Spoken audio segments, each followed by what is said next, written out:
May 68. In English or French? In English. Yeah, I was born in May 68 in Zurich, in Switzerland, and obviously May 68 arrived delayed in Zurich. It arrived actually in 1980 with the Jugendunruhen and so on. So yeah, May 68 Zurich, not Paris. But 68 is also when Marcel Duchamp died.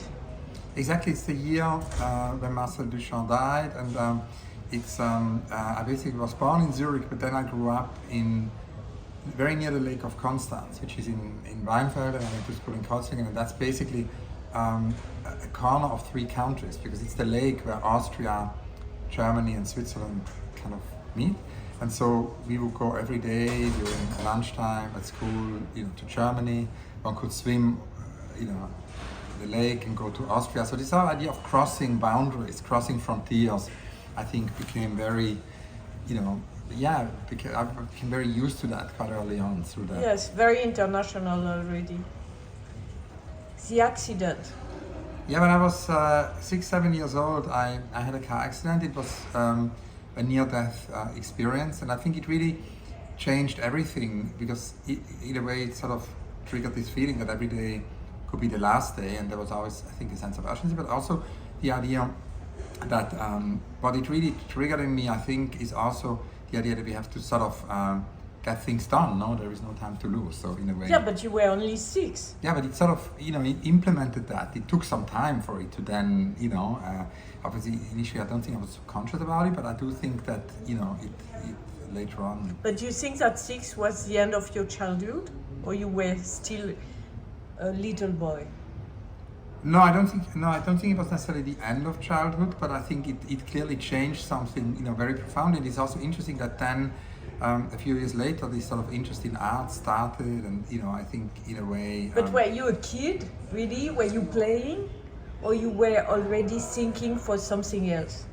I mean, when I was 7, 8, I was kind of playing, but I think, I think very soon books became really the center of my life, and I started to read a lot, and then I started to, when I was a teenager, when I was maybe 12, I started it turned things to what we say in French, grave. Everything became grave in a way, right?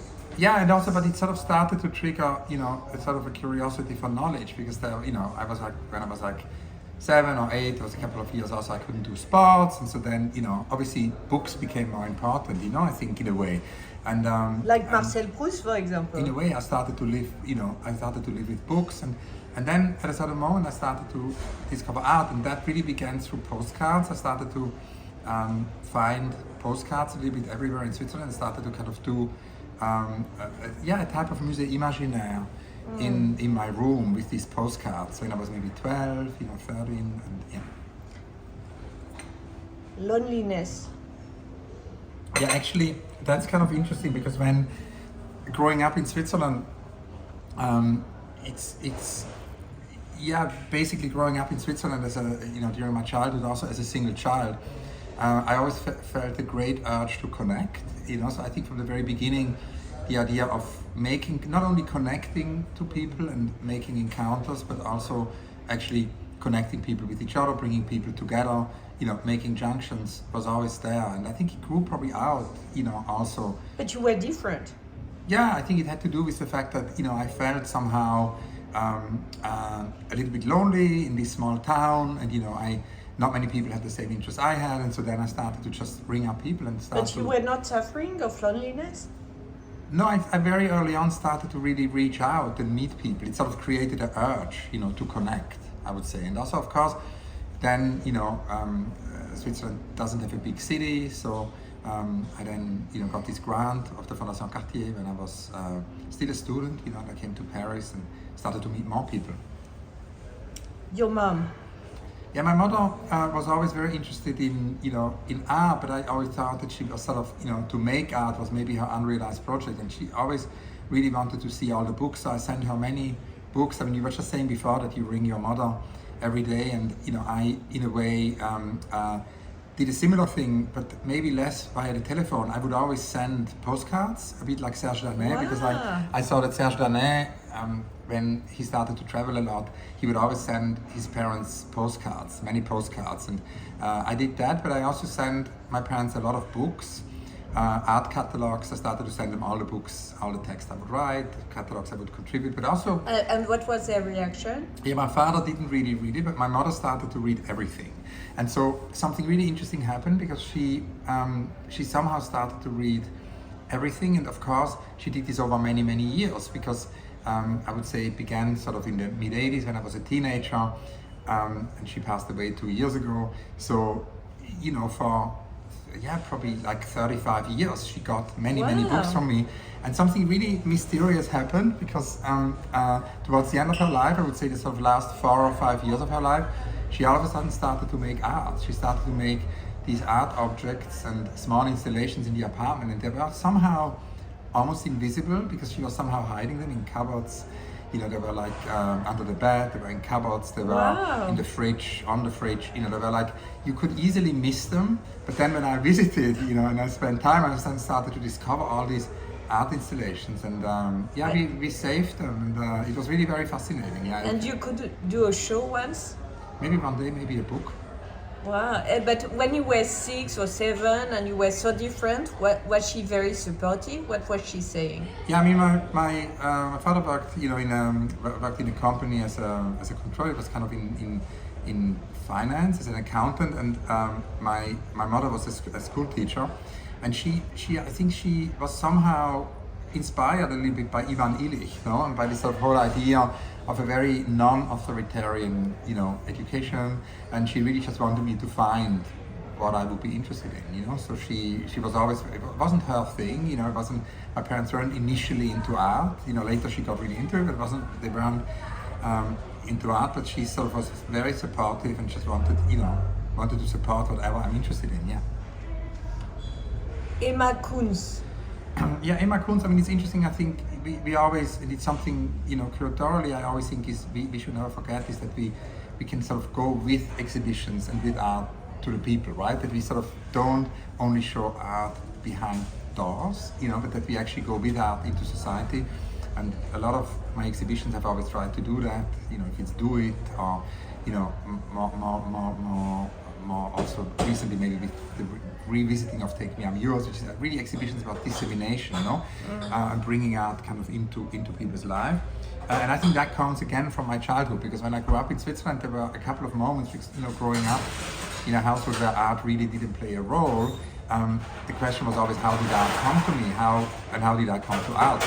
And it had to do with Emma Kunz, for example, because... What is Emma Kunz? Emma Kunz is an extraordinary artist. I mean, at the moment, so many people are interested in Hilma af Klint, you know, the idea of spiritual abstraction. And Emma Kunz is in a similar way a Swiss artist who worked a lot with spiritual abstraction, but she was also a healer. She basically made her drawings with the pendulum, so it was kind of like a healing process, you know. And she also had patience, and she basically would find this extraordinary stone, like called iron. It was a rock with a healing quality, and the powder can be used for baths. It can be used. And so, how did you discover? And my mother bought it, and so then on, you know, the package was like a package you can buy it. Still today, you can buy it in Swiss pharmacies. Wow! I recommend it. It's a really extraordinary.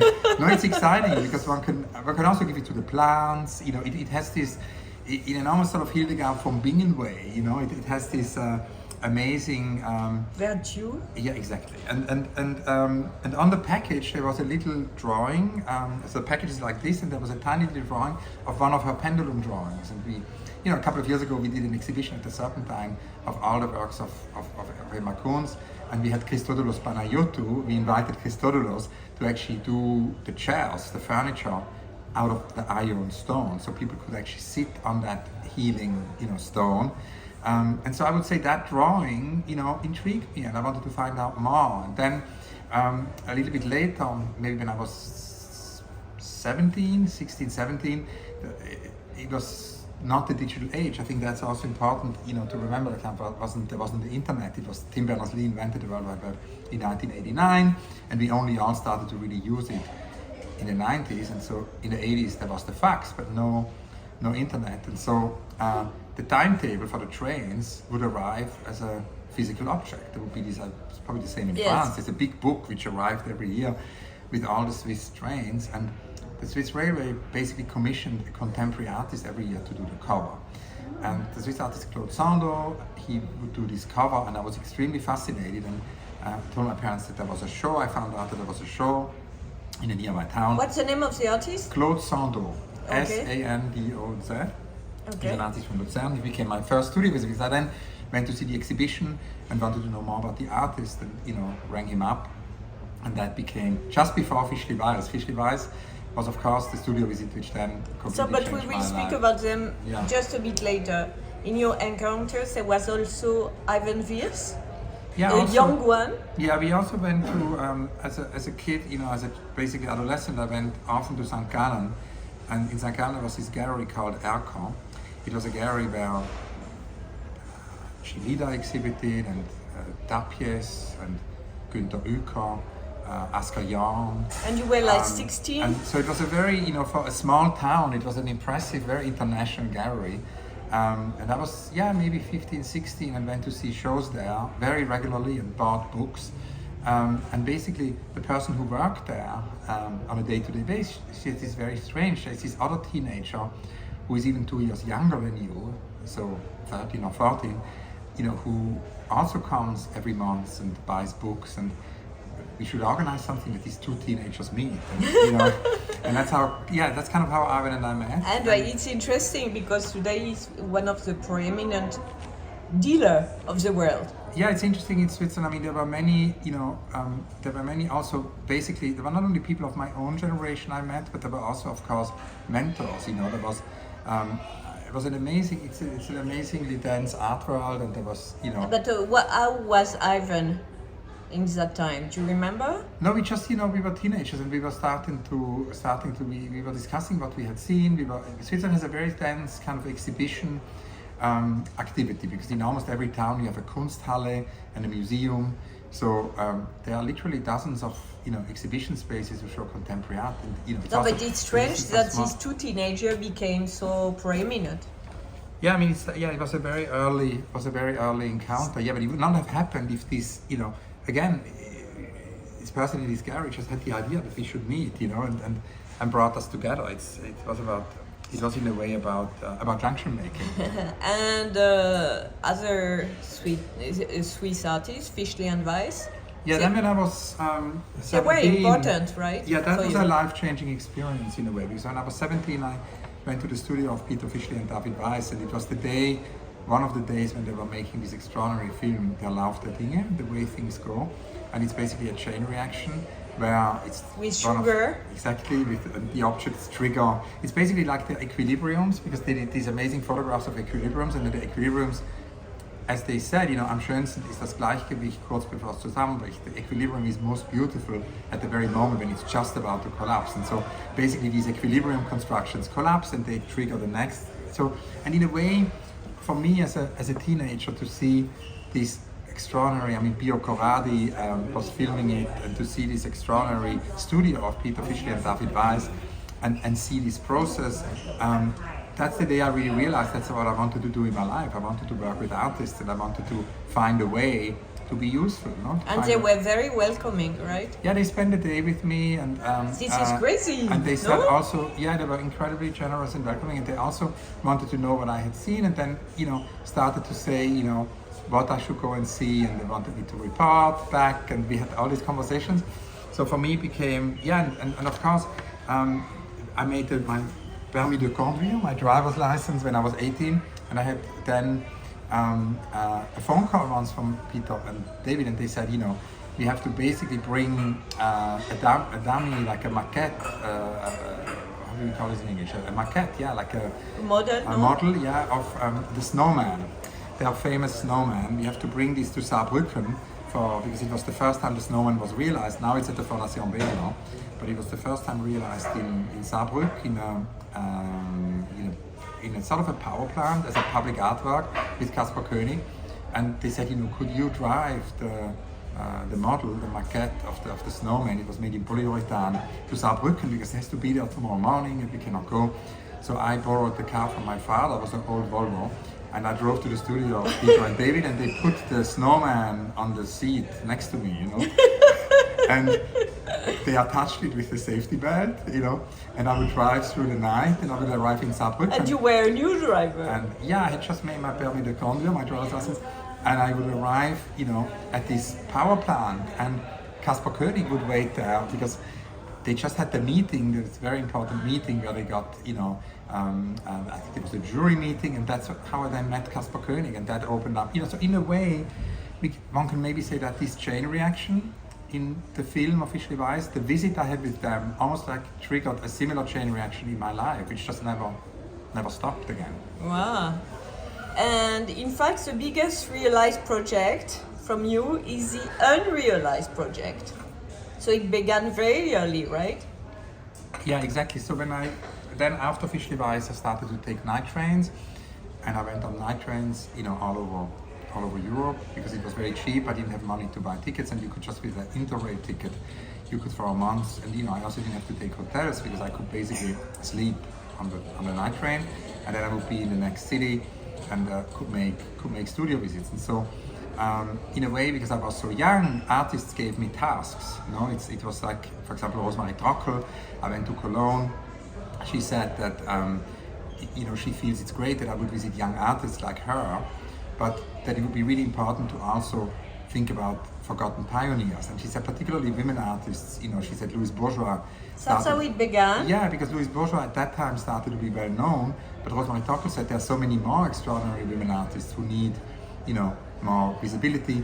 And she said, why don't you just go from city to city and ask, who is the Louise Bourgeois here? And so she said, I don't have the time to do that, but you're young, and you could do that, and you're a curator, so that, so then I went to Vienna and I asked the Rosemary Trockel question to the young artists, and they all said Maria Lasnik, so in a way.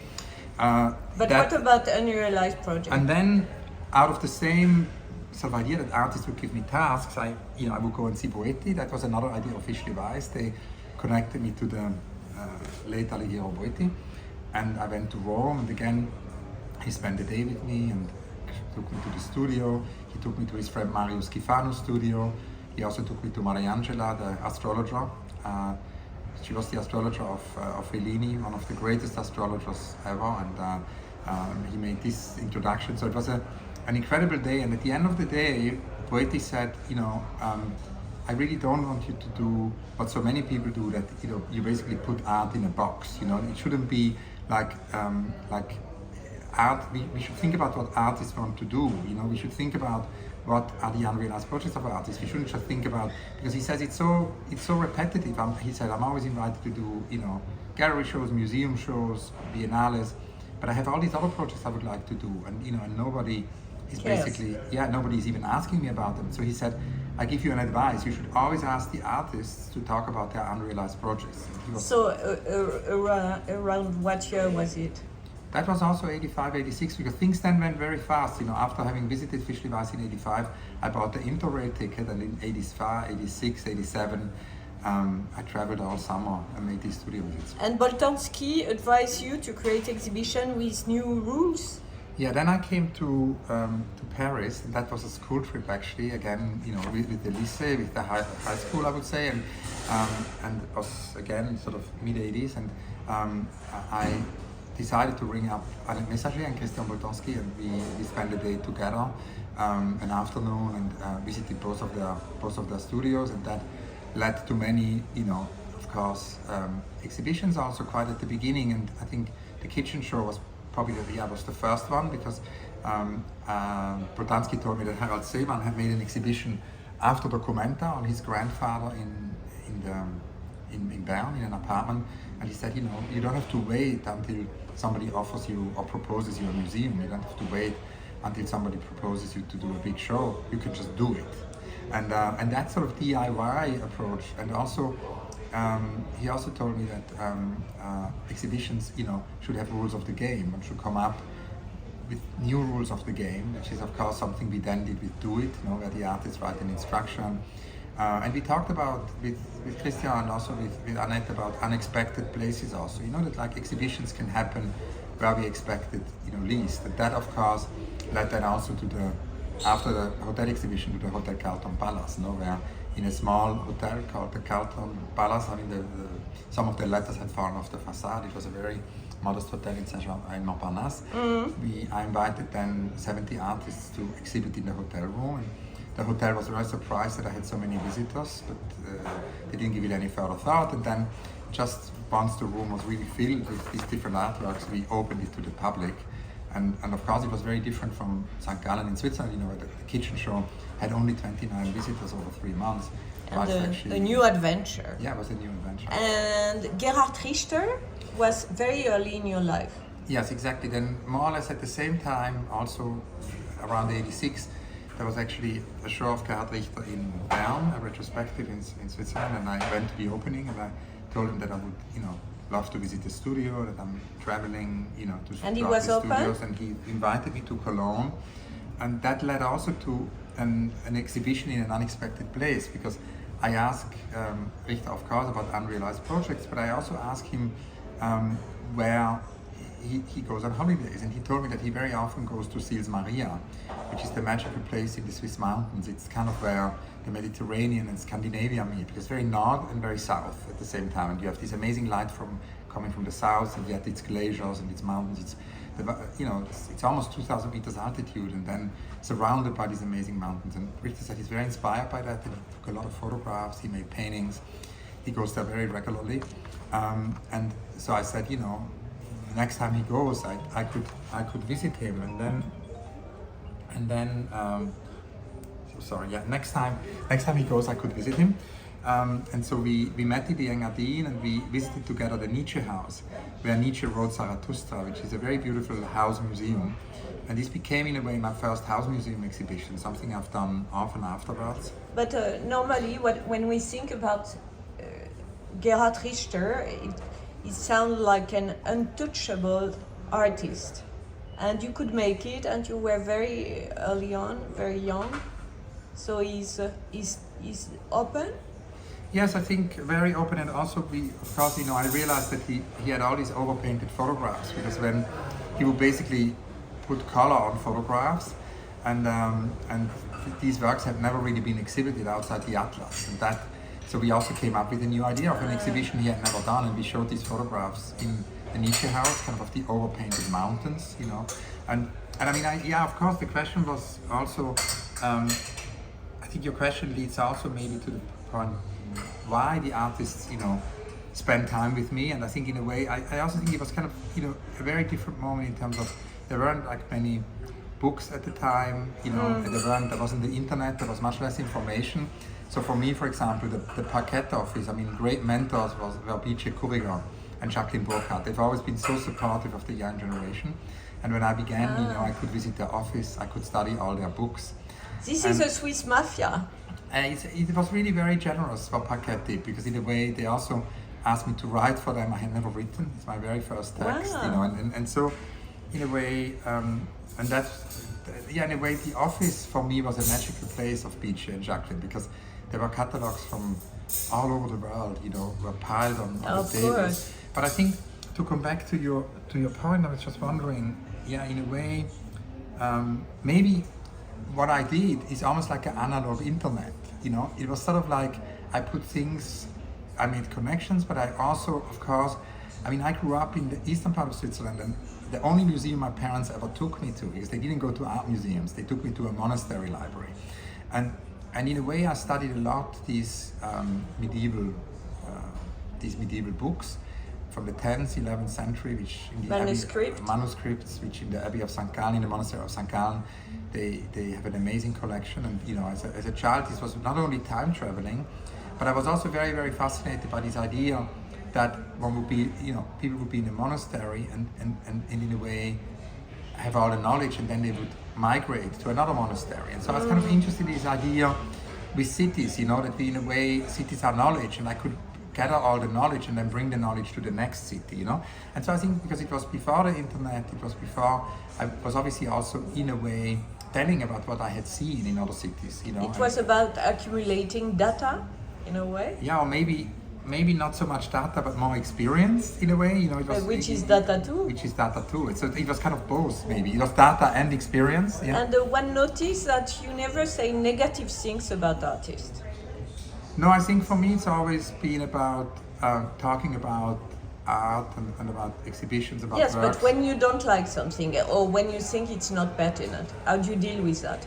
No, I felt that, you know, when I grew up in Switzerland, there was a Swiss museum director who, you know, only talked about the artists, you know, not only, but a lot. He talked a lot about the artists he didn't like. And it was really very, you know, it was really very, it had such a negative impact. He closed a lot of doors. And I thought always, Who is this? no, it doesn't matter. No. But I was this Swiss museum director, and I told myself then, I was still a teenager, I told myself I'm never going to do that. I'm just going to talk. I just want to have a positive, you know, impact by talking about the works.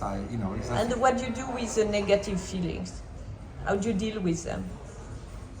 You mean when there is work I don't like things that make you upset. What do you do with this? Yeah, I mean, in feelings. a way, in a way, I've always tried to, you know, to work and talk and produce reality, which I find positive, and try to, you know, yeah, I mean, it's. And let's speak about astrology. You said it was something important for you. So you still see some astrologists? No, I mean now, yeah, I mean recently I have again been in contact with some astrologers, but it's been very difficult because Mariangela was absolutely amazing. She was really a medium and truly extraordinary. I mean, she also wasn't doing this as a profession. She just did it for friends, you know, and the tarot cards But what is the role of astrology in your life? I mean, in a way, she. It wasn't that it was the encounters with her. She each time read the tarot cards, and whatever she predicted somehow happened. She was just very good at it. Wow. Yeah. And so now? Yeah, and then, you know, obviously she. Yeah. Yeah, no, as I told you then, when she passed away, it was kind of difficult. But now there is a new generation of astrologers I start to meet. So yeah, we'll see. And so we speak about astrology, we speak about the future. How do you see the future of this crazy society we live in? I mean, I think it's interesting that the future always flies in under the radar, and of course there is always the immediate future, what is just about to happen, and I'm very excited about in a few weeks we open the next pavilion by Lina Gottme, who is a Lebanese French architect. She's based in Paris, an extraordinary architect of a young generation. Wow, I don't know her. And you have to come to see it if you have time. Yeah, she's going to do an amazing we do annually these Serpentine pavilions, so I'm excited about that. That's basically the next opening. We're working on a gaming project with Gabriel Massan. Basically a game which is at the same time a solo project but also a group show, because of course a game is also collective with these young Brazilian artists. But how do you see the future in general? Because everything is changing. There's this artificial intelligence, everyone is wondering, there is war now. What will be the room for the human being? Yeah, I mean, as Marcel Rosler once said, the future always, flies in under the radar, and I think it's more difficult than ever, in a way, to predict the future. And in any case, I think we can also never, predict the future of art. But I think definitely, I think it's very fascinating right now that there are these new experiments with art and technology, and there's so many artists right now who are working with video games, and I think video games are an incredibly interesting medium for artists to bring together many different art forms. Literature can go in it. Merci beaucoup. Literature can go in it. Music can go in it. Film can go in it.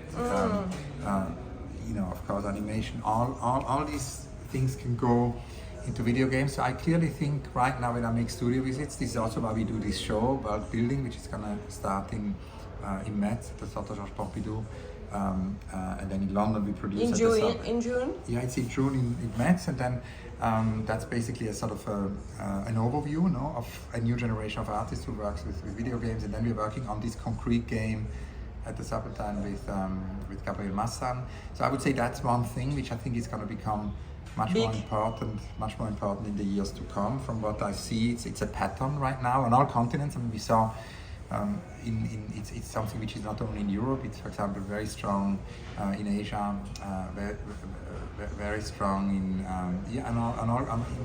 new generation of artists on all continents. And this is the last question. But I want to answer your question a bit more about the future. Please. Because I think it's such an interesting question and such a, I mean, a very difficult question, but I think there's a few more things we can maybe extrapolate, no?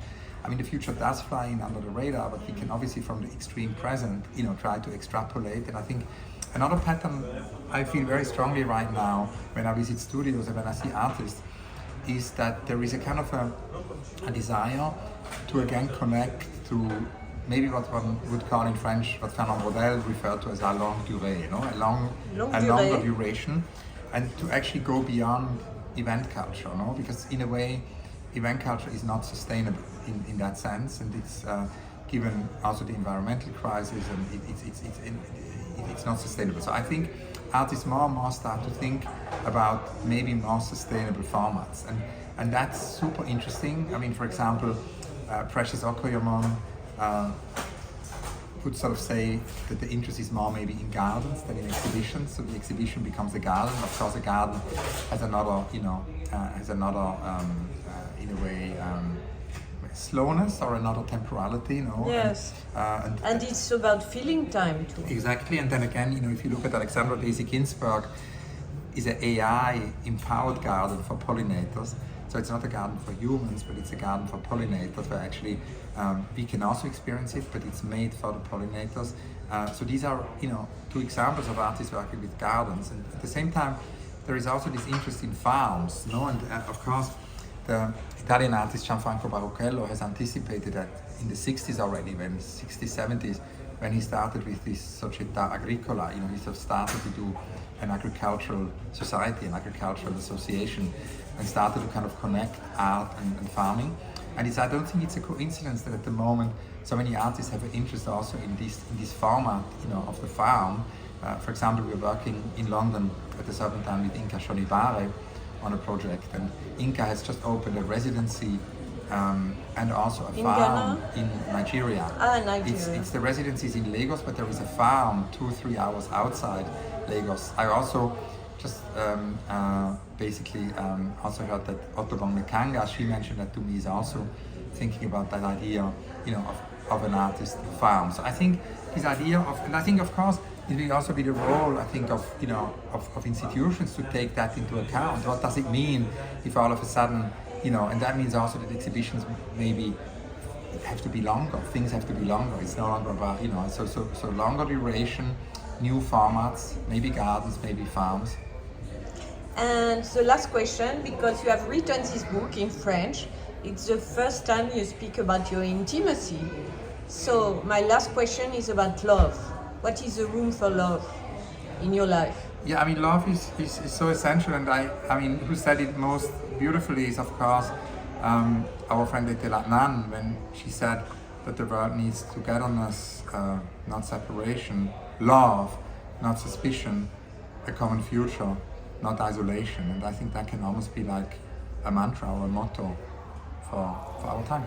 In your everyday life?